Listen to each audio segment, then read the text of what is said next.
Good morning, students. Energy of electron in an orbit minus 2.18 into 10 to the power minus 18 into z square over n square joule per atom. ये formula आ गया था और मैंने आपको एक numerical homework के लिए दिया था. Calculate energy of electron present in fifth orbit of hydrogen atom. Hydrogen के लिए Z is equal to 1 value put करनी है. E5 में एनर्जी आपको निकालनी है minus 2.18 into 10 to the power minus 18, 1 का स्क्वायर 1 और 5 का स्क्वायर 25 जूल पर एटम.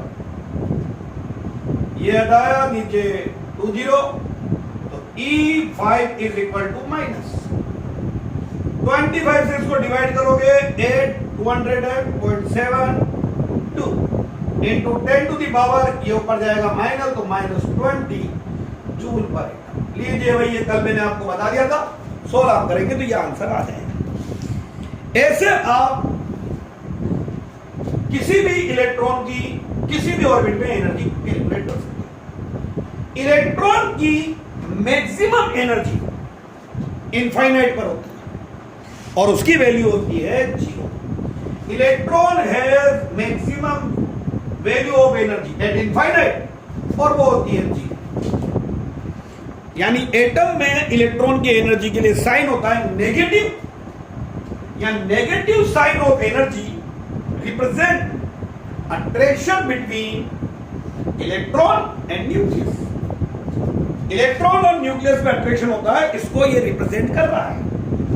और देन इसके बाद में आपके नेक्स्ट वेराइटी के न्यूमेरिकल्स आते हैं. तो देखिए बोर्ड एटॉमिक थ्योरीज में आपके सबसे ज्यादा न्यूमेरिकल बुक में डाल रखे हैं. तो आप देखिए टर्म समझनी है और कुछ नहीं. नेक्स्ट टर्म आती है आपके आयनाइजेशन एंथैल्पी. देखिए ionisation enthalpy del H I, इससे इसको डिनोट किया जाता है. आयनाइजेशन एंथैल्पी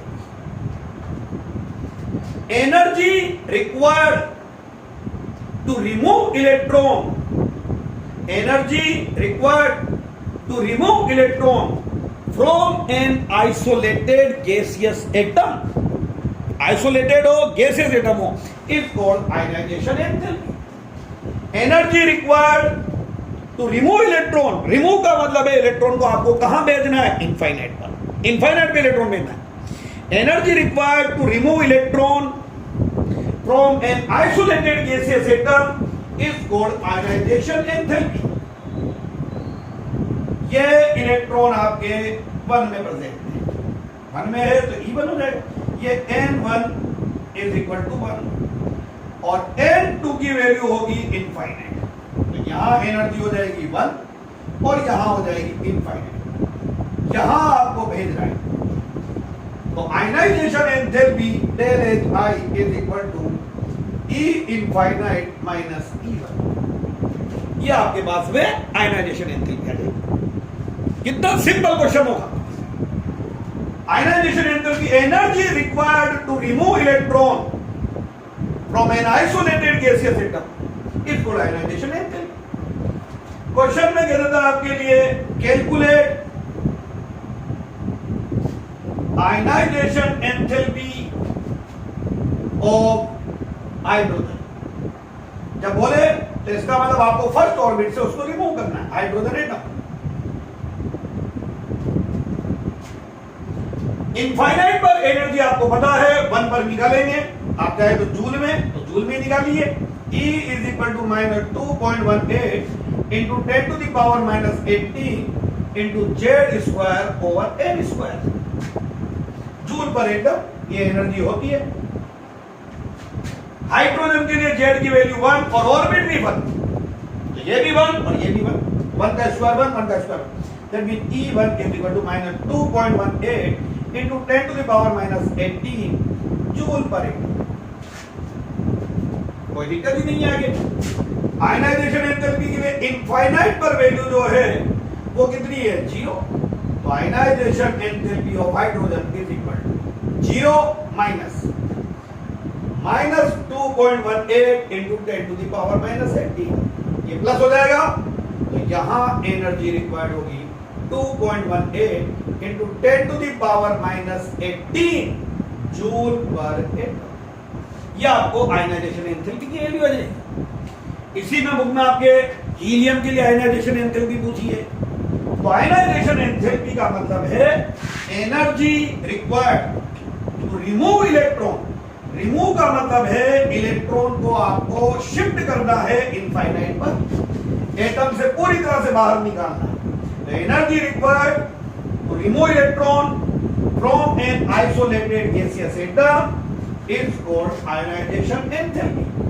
ये आपके पास में आयनाइजेशन एंथैल्पी हो जाएगी। इसी में एक और नेक्स्ट टर्म आती है और वो है एक्साइटेशन एंथैल्पी। नेक्स्ट टर्म है एक्साइटेशन एंथैल्पी, डेल ई। कुछ भी नहीं है बेटा। Energy required to excite electron from one orbit to another orbit. इस बार आप इलेक्ट्रॉन को इनफाइनाइट पर नहीं भेज रहे हो, इलेक्ट्रॉन को आप शिफ्ट कर रहे हो one orbit to another orbit. एक ऑर्बिट से दूसरे ऑर्बिट में आप शिफ्ट कर रहे हो।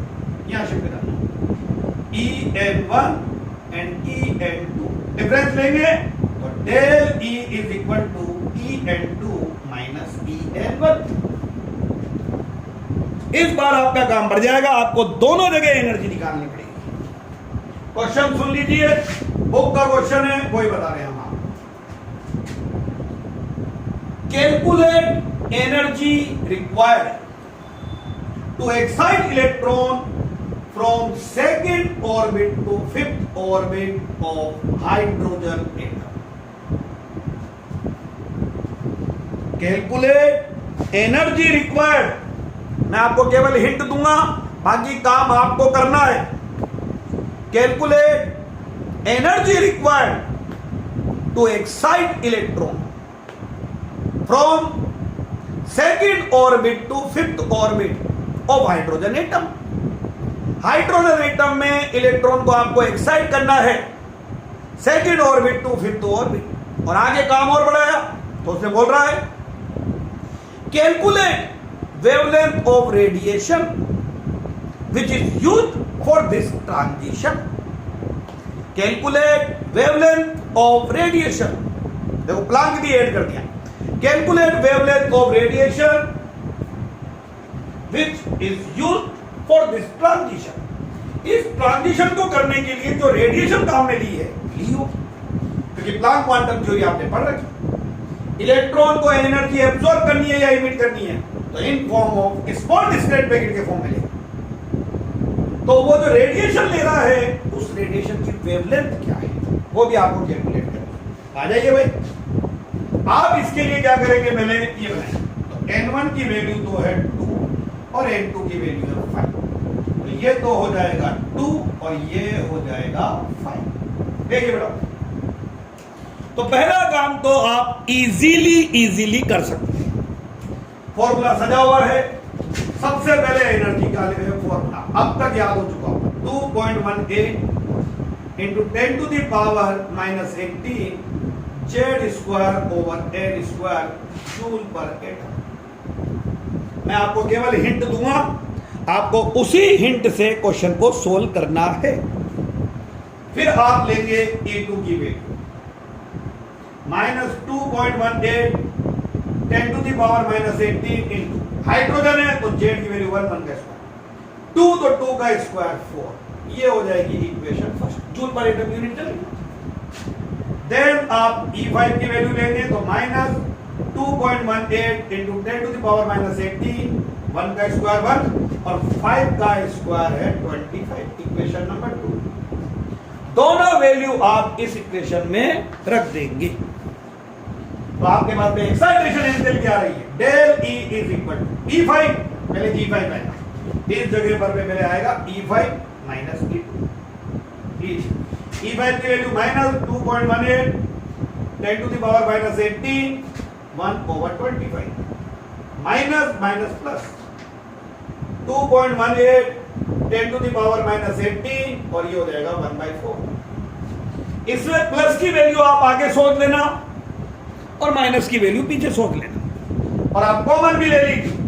तो del E is equal to, ये प्लस मैंने आगे सोचा माइनस पीछे और कॉमन भी लिया तो 2.18 10 to the power minus 18 common, यहां बचेगा 1/4 माइनस ये कॉमन ले चुका हूं 1/25। सॉल्व कीजिए del E 2.18 into 10 to the power minus 18 LCM ले, एलसीएम ले सकते हैं आप लोग। एलसीएम आपके पास में यहां पर भी आ गया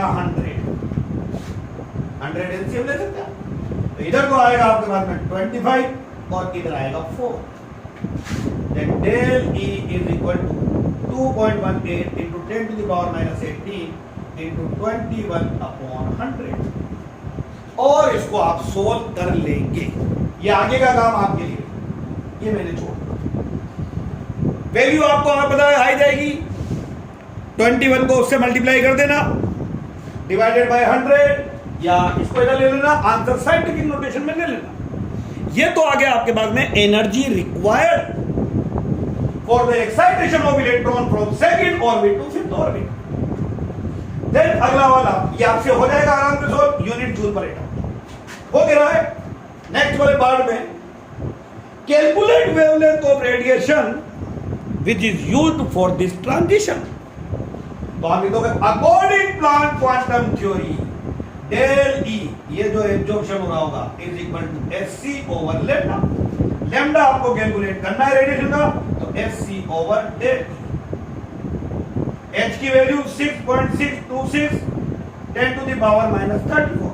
सी की वैल्यू 3 into 10 to the power 8 over del A की वैल्यू यहां से और आपके पास इस लेम्डा आ जाएगा। तो दो पार्ट में ये क्वेश्चन होगा। पहले आप एक्साइटेशन एंथैल्पी कैलकुलेट करेंगे और एक्साइटेशन एंथैल्पी के बाद आप उसकी वेवलेंथ कैलकुलेट करेंगे। ठीक है, नेक्स्ट टर्म इसमें आपके बाद में आती है स्पेक्ट्रम ऑफ हाइड्रोजन। और ने स्पेक्ट्रम भी बनाया, क्या होता है स्पेक्ट्रम और कैसे है आपको नेक्स्ट वीडियो में बताते हैं। Thank you.